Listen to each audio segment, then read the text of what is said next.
జై శ్రీరామ్.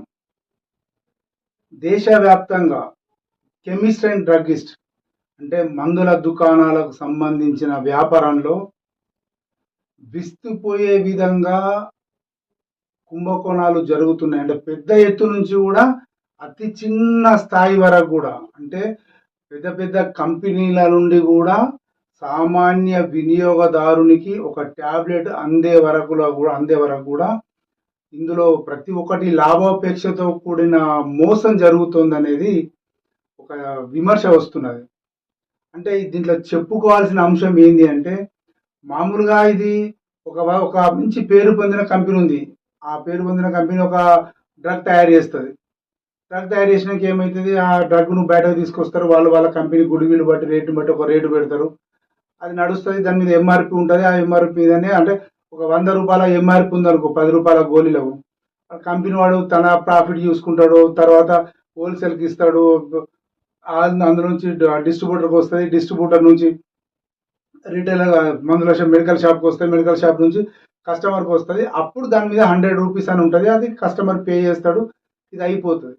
ఇది open market. అంటే ఇది అందరికీ తెలిసిన విషయమే, ప్రతి వ్యాపారంలో కూడా ఉన్నదే. దీనిలో పెద్ద తప్పు పట్టడానికి ఏం లేదు. ఇప్పుడు ఎక్కడొచ్చింది ప్రాబ్లం అంటే, ప్రధానమంత్రి యోధిక ఉంది కదా, ఒకటి ప్రధానమంత్రికి సంబంధించిన మెడికల్ ఒక స్కీమ్ నడుస్తుంది కదా దేశవ్యాప్తంగా. జనరిక్ సంబంధించిన ఒక స్కీమ్ నడుస్తుంది కదా. అందులోపట జరుగుతున్న మోసాల గురించే ఇప్పుడు చాలా మంది డిస్కస్ చేస్తున్నారు.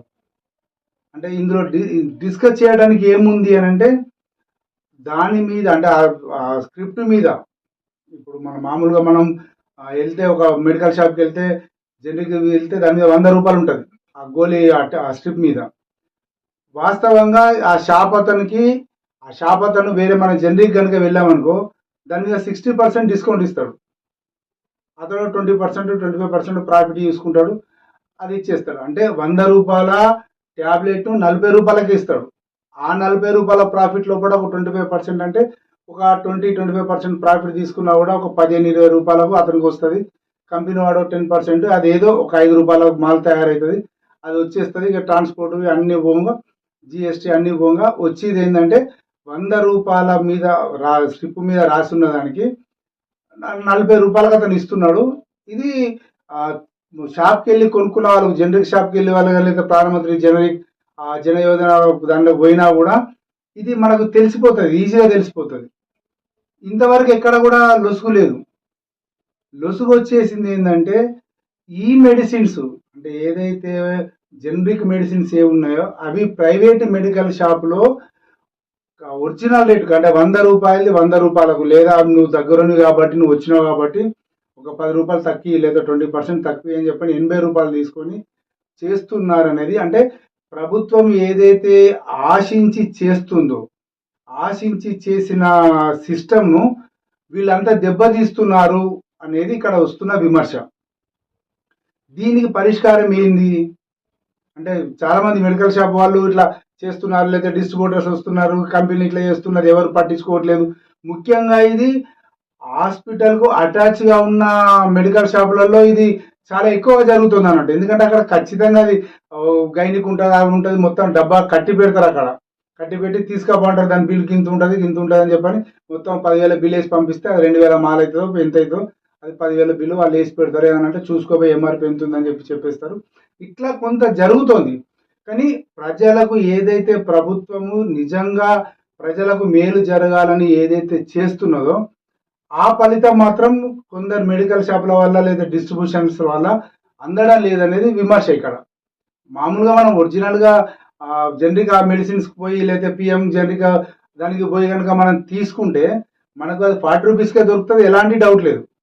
ఇందులో వాళ్ళు తగ్గించి మరీ ఇస్తారు. ఇంకా అవసరం అనుకుంటే నెంబర్ కూడా రాసుకొని, అన్న మళ్ళీ మీకు మెడిసిన్స్ అవసరం కూడా ఎప్పటి మేము సర్వీస్ చేస్తామని చెప్పేంత సదుపాయం కూడా ఉంది. ఇది ప్రైవేట్ మార్కెట్లకు వచ్చేస్తున్నాయి. ఈ మెడిసిన్స్ ప్రైవేట్ మార్కెట్లకు వచ్చేసి వాళ్ళు ఈ యొక్క స్కీమ్ యొక్క లాభాలను పేద ప్రజలకు అందకుండా చేస్తున్నారనేది ఒక వాదన వస్తున్నది. దీంట్లో ఒకటి ఏంటంటే, ఒక మెడికల్ షాప్కి వెళ్తే మెడికల్ షాప్లో మనం మామూలుగా డిస్కస్ చేస్తుంటే ఇట్లా చెప్పారన్నట్టు, ఇట్లా నేను పలానా అని చెప్పినప్పుడు అన్న ఏముందన్నా నేను షుగర్ ట్యాబ్లెట్లు నేను తీసుకుంటా, బీపీ ట్యాబ్లెట్లు మా ఆవిడకి తీసుకుంటా, నాకు మొత్తం 4,000 రూపాయల బిల్ అవుతుండే, ప్రతి నెల నాకు 4,000 రూపాయల బిల్ అవుతుండే. ఇప్పుడు అది తగ్గి నాకు 1,500 రూపాయలకు వచ్చింది. అంటే 1,500 రూపాయల లోపల నాకు నెలంతా సరిపడా మెడిసిన్స్ వస్తున్నాయి. అంటే ఇండైరెక్ట్గా నాకు 2,500 రూపాయలు సెంట్రల్ గవర్నమెంట్ మోడీ ఇచ్చినట్టే కదా అని చెప్పినానండి. అంటే నాకు అప్పుడు గుర్తుకొచ్చింది, అరే మనం ఎవరికైనా ప్రభుత్వము ఎవరికైనా మేలు చేయాలనుకుంటే చేపనియద్దు వల కొనియాలా అనే ఒకటి ఉంది కదా, అది గుర్తుకొచ్చింది. అంటే సరే ఇది విషయాన్ని పక్కన పెట్టేస్తే మరి ఈ సమస్య ఎట్లా పరిష్కారం కావాలి? ఇప్పుడు జనరిక్ మెడిసిన్ లోపల అక్కడ షాప్ లోపల కరెక్ట్ గానే దొరుకుతుంది, ప్రైవేట్కి వచ్చేసరికి అది ఒక రకంగా బ్లాక్ అయిపోతుంది. అంటే ఒక రకంగా వాళ్ళ సర్వీస్ లో లోపం జరుగుతుంది, బ్లాక్ అయిపోతుంది.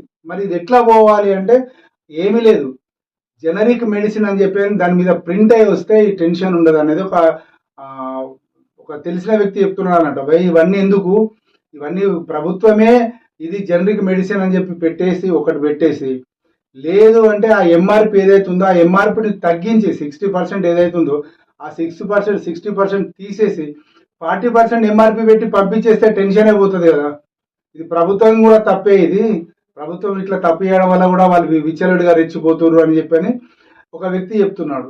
ఏదైనా ఈ రకమైన లాభాపేక్షతో కూడిన నష్టము ప్రజలకు జరుగుతుంది. అంటే వ్యాపారస్తులకు విపరీతంగా లాభం జరుగుతుంది, కానీ ప్రజలకు మటుకు ఇండైరెక్ట్ గా నష్టం జరుగుతుంది. వాళ్ళకు లాభం జరిగితే ప్రైవేటు వ్యాపారస్తులకు, మందుల షాప్ వాళ్ళు, కెమిస్ట్ డగ్గిస్ట్ వాళ్ళకు లాభం జరిగితే ఇక్కడ మటుకు నష్టం జరుగుతుంది, వాళ్ళకు తెలియకుండా వాళ్ళు నష్టపోతున్నారు అనేది మరొక వర్షన్.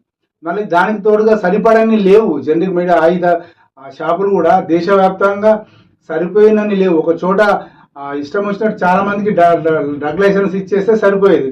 అట్లా కాకుండా వీళ్ళు ఏదో గేమ్ ఆడి ఏదో చేసేసరికి మొత్తానికే పోతుంది అనేది ఒక విమర్శ.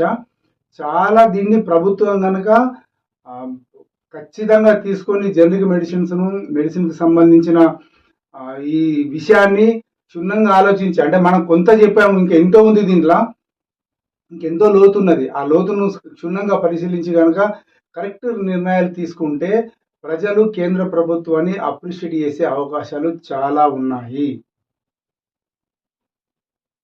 జై శ్రీరామ్.